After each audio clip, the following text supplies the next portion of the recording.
Happy Wednesday, is it today? It is Wednesday. Well, it's been all doom and gloom at work with the sector-wide financial crisis. So that's put a bit of a downer on everybody. Not that there wasn't already a massive downer on everybody because of sector crisis and all of the stuff. But let's not talk about that. Well, there's no fun in that kind of guff, is there? It is what it is. If we have to look for other jobs, we have to look for other jobs. Bit disappointing, but we'll see what happens. We're not going to know for a little while yet. Now, I'm going to talk about PowerPoint for a little while because that's an interesting beast. I used to hate PowerPoint, and I think the reason I used to hate PowerPoint was because I'd only ever been exposed to bad PowerPoint presentations. I was somewhat of a fan of Keynote when I was using Macs on the day-to-day for creation of stuff.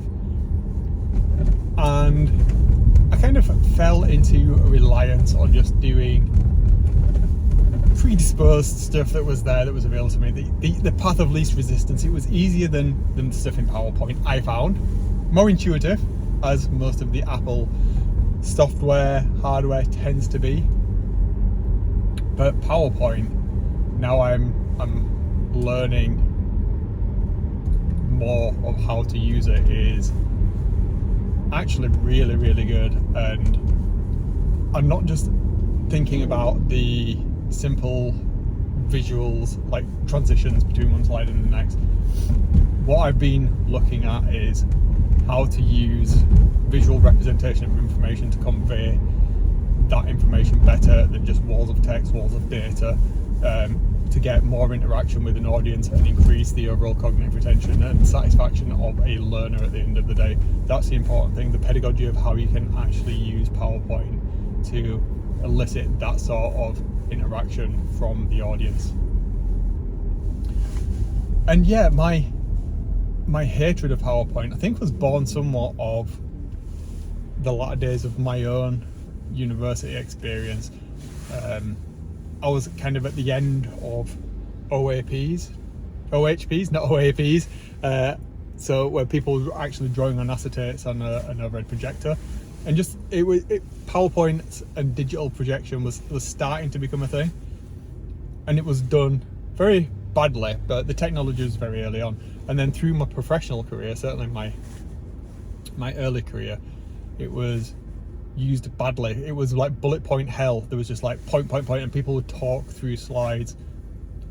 And there's been this stigma around how you use presentation tools, be that Keynote or PowerPoint, whatever, to convey information, to impart knowledge to learners. And I've always been a big fan of, when I've been lecturing myself, using presentation slides as a supporting backdrop to what is I was saying. So I would always want the audience attention on me rather than reading a slide and then me having to read from the slide, because that is the antithesis of what we're trying to do, and what I'm trying to do with the exercise that I'm working on at the moment.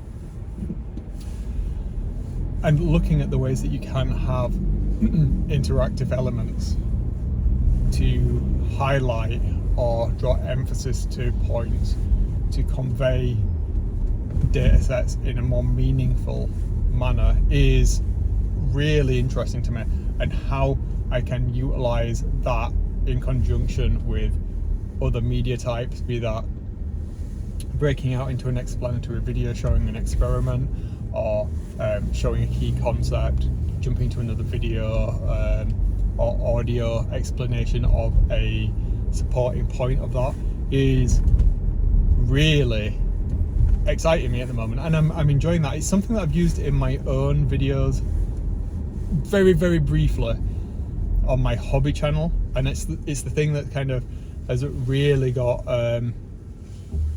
it's driven the subscriber count. All of the comments and the feedback I've had, certainly in the past 3 months, has been how much people have enjoyed that way of me presenting to them and teaching concepts, conveying ideas. So bringing that back into my day job as a learning has been a really salient point of how I can convey that to colleagues and get buy-in. But then actually upskilling myself in the use of the software to create those, in this case in PowerPoint, has been quite fast and quite a steep learning curve. What I thought I knew was such a small amount of the top level stuff. Even though it can look quite nice, it was nothing compared to what I've been able to do in the past like week and a half with linking out to dynamic data sets. And that is where this overlaps with what I've been doing with the smart content as well, of pulling data sets into videos and then outputting those depending on what the context of the video is and the delivery medium in terms of platform. So yeah, there's some really exciting stuff that I've got going on at the moment. I'm really keen to spend a little bit more time on that. I'm not sure how much time I can genuinely afford to doing this.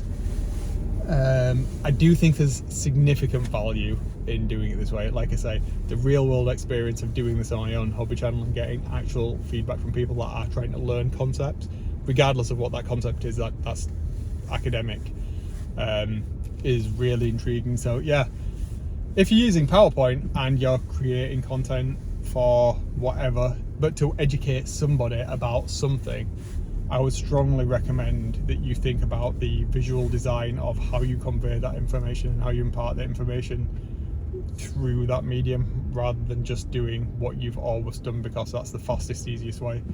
Front load that, do it better, right, give yourself more time to work on that, and it will be better for your audience at the end of the day. And those are the important people, the consumers of that presentation, of that learning material. Yeah, so that's it. That's a bit working related, wasn't it? But it's still in the vein of the content creation. That with the camera stuff as well, it's a really nice amalgamation of different media types, and that's exactly why I wanted to be in this role. This is the kind of thing that I wanted to be doing, and I'm hoping that the sector will turn itself around so I can carry on doing this, because it is genuinely something that I'm loving doing. Yeah, all right. See you tomorrow. Don't kill anybody. If you do, make sure that they're absolutely dead. Stab them that one extra time. Put in the extra effort. Strangle a little bit tighter. Shake them a little bit harder. Make sure you accelerate into them. All of those good things. Don't do that, you're an idiot. All right, see you on the other side. Bye.